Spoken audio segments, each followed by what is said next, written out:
pakinggan ang kwento ng buhay pag-ibig dito sa Jots Love Notes. Tito Jots nga pala ang inyong lingkod.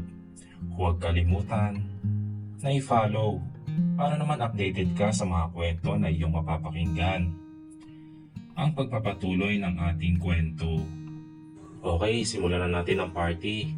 Maglaro tayo ng truth or dare. Pasigaw na sa Ate Blessy para marinig lahat ng nandoon sa party. Maupo na kayo. Ay, sandali, Karina. Doon ka sa tabi ni Doc Ivan. Ang lover mo. Ha, sige. Upo ka na doon. Huwag ka na mahiya. Sige na. Pabirong saad ni Blessy at itinulak na ako papunta sa upuan. Ang tabing upuan na lang kasi ni Ivan ang may bakante. At dahil sa pamimilit ng pilya kong beshi, ay napilitan nga ako. Pagkatapos kong maupo ay bumalik na si Blessy sa front ng magsalita. Sa pagkakataong yon ay lumabas na si Hector na may daladalang alak. Lumapit si Hector kay Blessy at ibinigay ang wine na tinanggap naman ni Blessy at hinarap sa amin ang dalawang boteng yon. Sa tingin ko pa nga ay pag hindi ka sanay uminom ay malamang sa 3 tungga mo pa lang ng isang basong wine ay malalasing ka kaagad kasi matapang ang klase ng alak na yun. Okay, maglalaro tayo. Pag hindi ka nakasagot sa tanong ay iinom ka ng isang baso nito ha. I mean, ang laro kasi natin ay pag ayaw mong sagutin ang tanong at tumapat naman sa iyo ang walang lamang bote na pinaikot tapos hindi ka makasagot o ayaw mong sumagot ay iinom ka nitong wine na hawak ko. Saad ni Blessy sa lahat at nakangiti pa ito ng nakakaloko at tumingin sa akin. Kinindatan pa niya ako. Yes, maglalaro na. Sali ako, sali ako. Biglang pagsigaw ni Trixie na ikinalingon ko dito.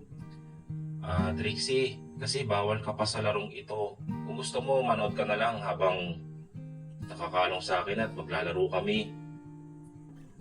Mainin kong saad dito at hinawakan ng kamay nito. Ay ganun po tita, sige manonood na lang po ako. Saad ni Trixie at kumawala sa pagkahawak ni Doc Ivan. Doon po ako sa tabi ni Tito Hector.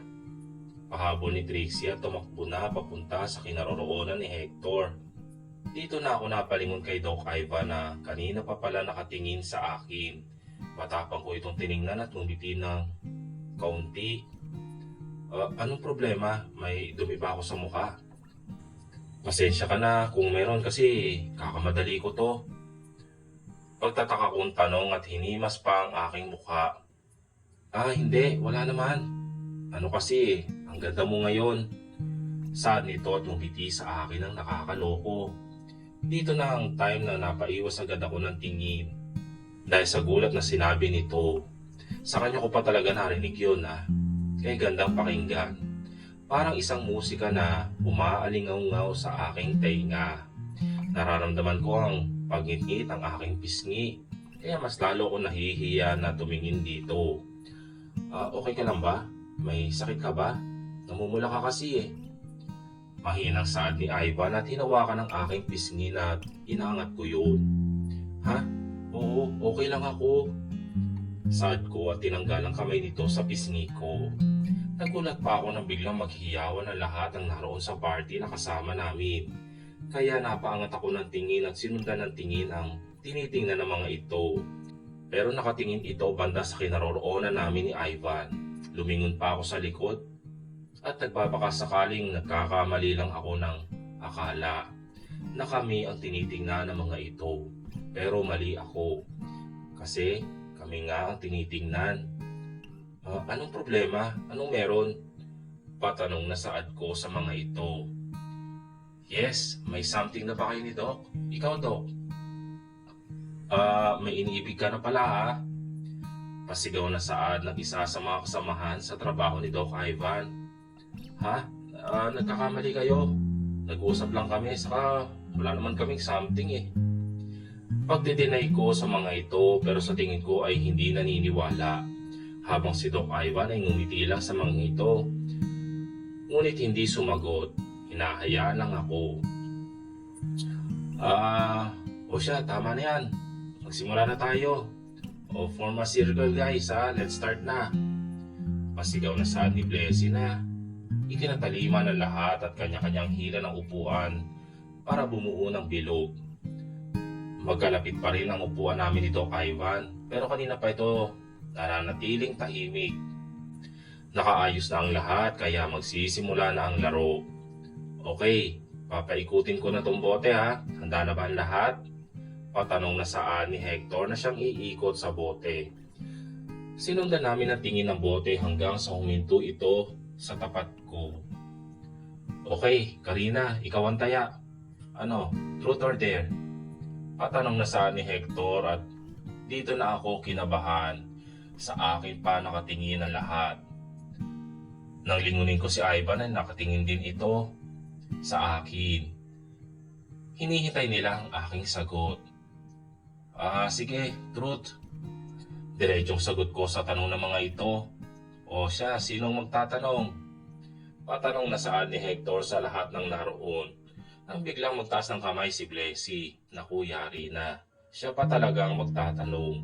Baka maipit na naman ako nito. Huminga ako ng malalim at tumingin sa mga ito. Okay, Beshi. Gusto mo ba si Doc Ivan? Tanong ni Blessy sa akin. Yan na nga ba ang sinasabi ko pag ito ang nagtanong? For sure, ipit na ako sa sitwasyon. Palagi ako pinapahirapan nito eh. Ano? Nauutal na saad ko at muling nilingon si Ivan na seryoso pa rin nakatingin sa akin. Ano, sabihin mo na. Sige na. Sige na, Karina. Kaya mo yan. Ikaw lang. Ilan lang yun sa mga narinig kong nag-uudyok sa akin. Napahinga ako ng malalim at muling nag-angat ng tingin. Siguro kailangan ko na talagang umamin. At isang bagay ang ayaw ko ang hindi magsasabi ng totoo. Oo na. Oo.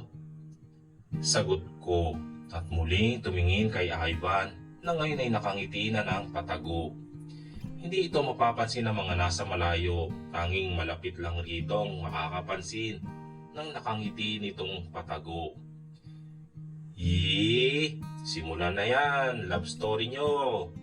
Ninang ako magiging baby nyo. Okay, tahimik na lahat.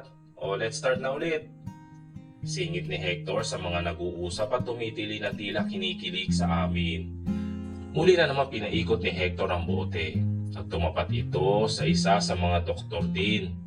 Sa panglimang ikot ni Hector ay muli na namang tumapat ito kay Doc Ivan na mas lalo na namang ikinabog ng aking dibdib. O siya, tumahimik na kayo. Ako na ang magtatanong. Sabi ni Hector at nakapasign pa ng kamay na tahimik. Okay, Doc Ivan. Heto na ang tanong. Gusto mo rin ba si Karina?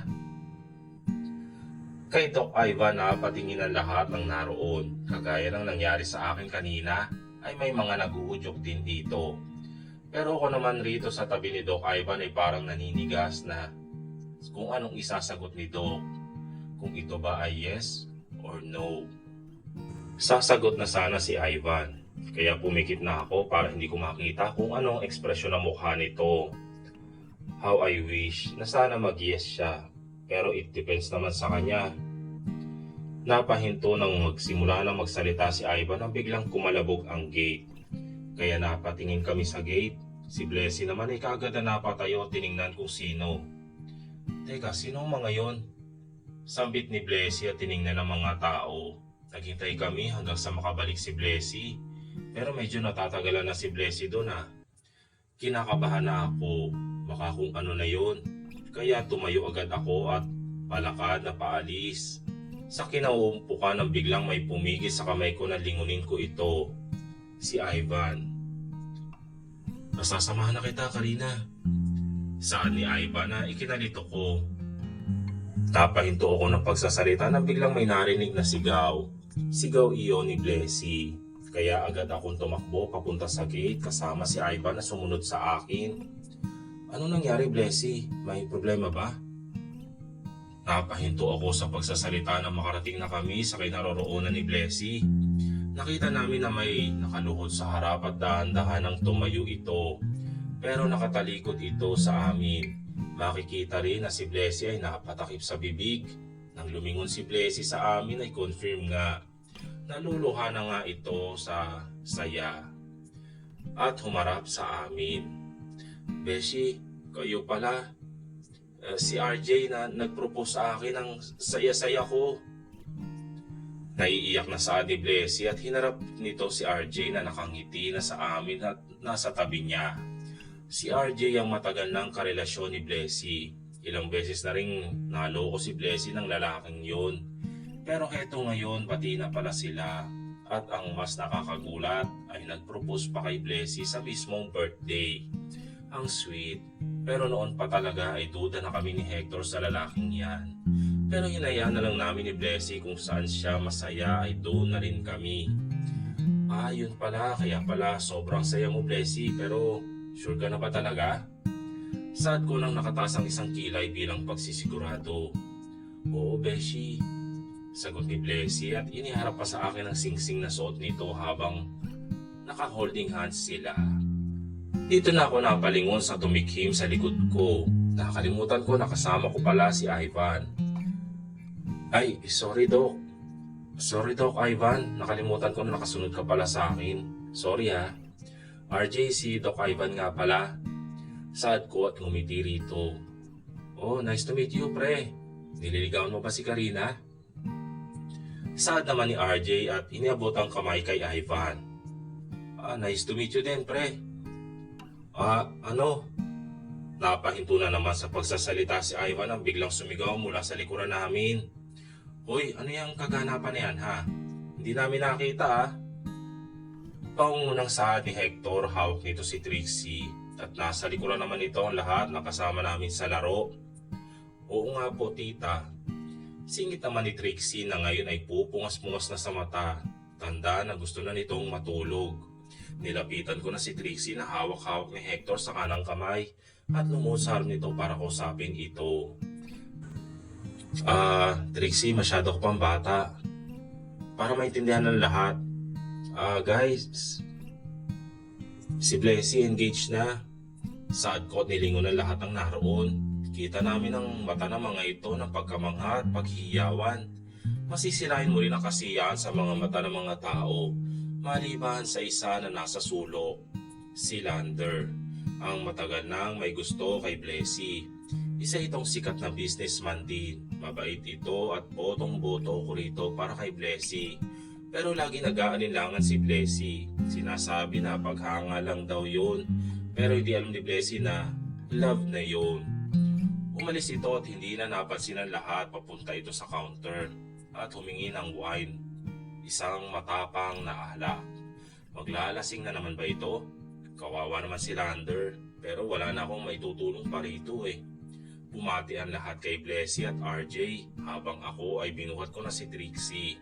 Pero hindi ko kaya kasi ang bigat. Kaya nilapitan ako ni Doc Ivan at binuhat agad nito si Trixie. Ako na Doc, kaya ko na to. Saad ko at pilit na binabawi rito si Trixie na hawak-hawak na nito.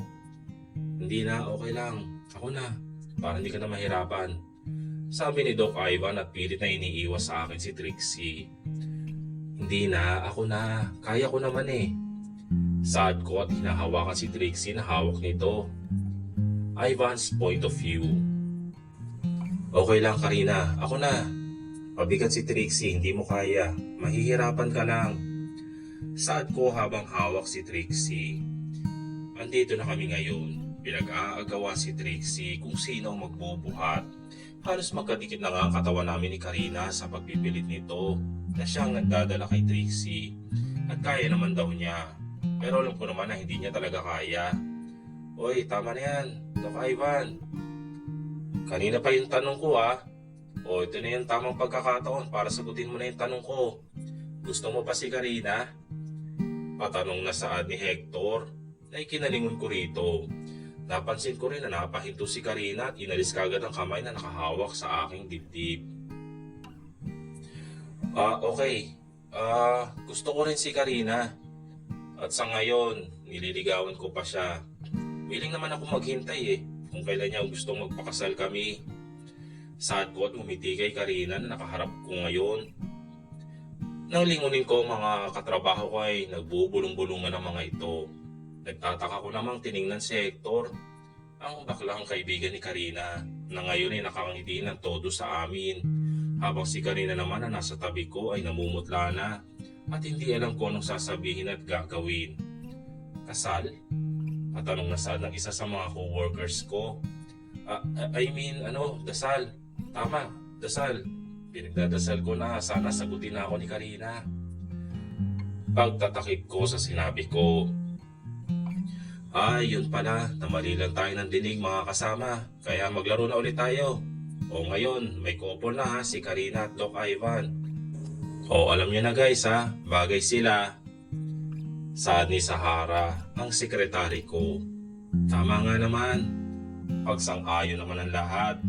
Paalis na ang mga ito at pabalik na sa laro nang biglang magsalita si Karina na nasa tabi ko. Guys, sorry hindi ko na kasi pumunta sa Hawaii. Kasi nandun ang pamilya ko Ivan. Doc Ivan, pwede samahan mo ko? Saad ni Karina at hinihintay ang sagot ko. O sige, tara na. Sagot naman ito. O sige besh, ingat kayo ni Doc Ivan Ingatan mo ang beshi namin Pag may nangyaring masama kay Karina, naku, may stress siya at mananagot ka sa amin. Pagbabanta pa ng mga kaibigan ni Karina sa akin. Huwag kayong mag-alala. Ako nang bahala kay Karina. Saad ko at inaya na si Karina. Dinig pa ang pagpapaalam ng mga ito at binati ulit si Karina. At ang kaibigan nito na si Blessy na may birthday. Mas nagkakampante na ako ngayon at naalaman ko na malaki rin ang pagkagusto sa akin ni Karina. Pero may parting yun na natatakot ako. Hindi ko alam pero ganun ang nararamdaman ko. Nauna ako kay Karina habang hawak-hawak ko si Trixie. At ito naman ay nasa likod ko. Tahimik lang na sumusunod sa akin. Itutuloy ang susunod na kabanata ng ating kwento.